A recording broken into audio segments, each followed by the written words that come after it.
So imagine this, you're looking for a budget phone. You're expecting the usual compromises, maybe a weak battery, maybe a boring design.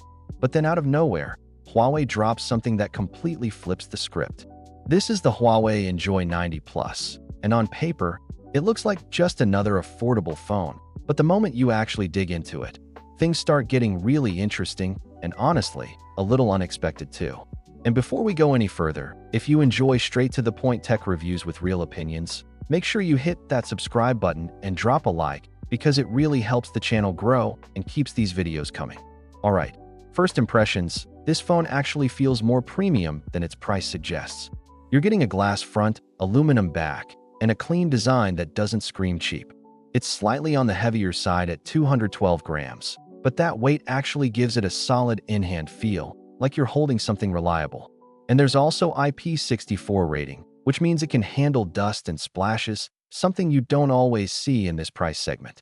Plus, it's drop-resistant up to 1.8 meters. So yeah, this is clearly built to survive real life, not just look good in marketing images. Now let's talk about the display, because this is where things get a bit mixed. You get a 6.67-inch IPS LCD panel with a 120Hz refresh rate, which is great for smooth scrolling and overall fluidity. Everything feels fast when you're swiping through apps or just casually browsing. But then you notice the resolution, it's only 720p. And yeah, in 2026, that does feel like a compromise. It's not terrible, but it's not sharp either. The brightness goes up to 850 nits, so outdoor visibility is decent. But if you're someone who really cares about crisp visuals, this might stand out to you. Performance is actually one of the more interesting parts of this phone. It's powered by the Kirin 8000 chipset, paired with 8 GB of RAM across all variants. Day-to-day usage should be smooth, whether you're using social media, multitasking, or even doing some light gaming. It's not a flagship processor, so don't expect crazy gaming performance on max settings. But for the average user, it's more than enough. And with HarmonyOS 6.0, the experience is optimized for Huawei's ecosystem, which means smooth animations and good system stability overall. Storage options are also pretty flexible. You can choose between 128 GB, 256 GB, or even 512 GB, which is honestly impressive at this price point. But there's no card slot, so whatever you pick is what you're stuck with. Personally, I'd recommend going at least 256 GB just to be safe, especially if you shoot a lot of photos or videos. Speaking of cameras, this is where Huawei kept things simple. You get a single 50MP main camera, and that's it. No ultra-wide, no macro, nothing extra. But here's the thing, sometimes less is more. If this sensor is well optimized, it can actually deliver solid results. Expect decent daylight photos with good detail and color, but don't expect versatility.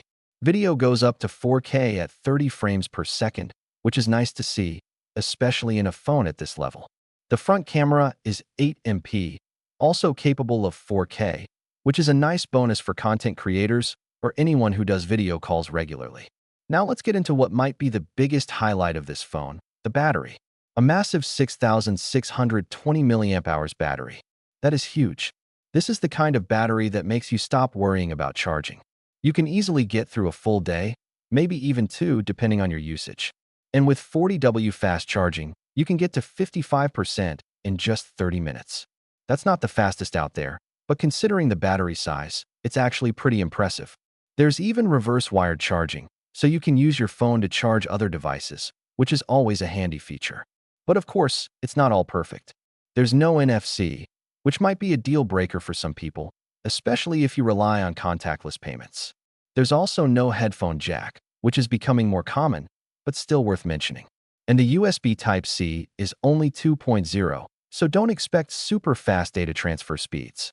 Now real quick, if you've made it this far, drop a comment and let me know what you think about this phone so far. And don't forget to like the video because it really boosts it in the algorithm and helps more people discover the channel. So who is this phone actually for? This is clearly targeted at users who want reliability over flashy features. If you care about battery life, durability, and smooth everyday performance, this phone makes a lot of sense.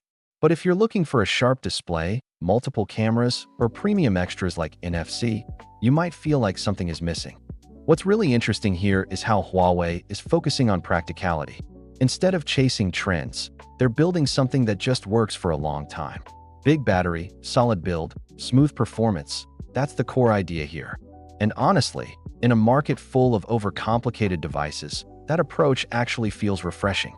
At around 190 euros, this phone sits in a very competitive price range.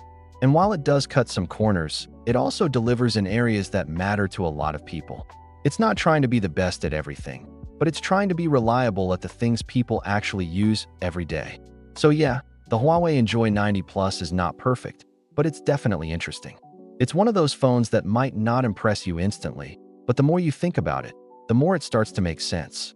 If you enjoyed this review and want more videos like this, make sure to subscribe and hit the like button, and I'll see you in the next one.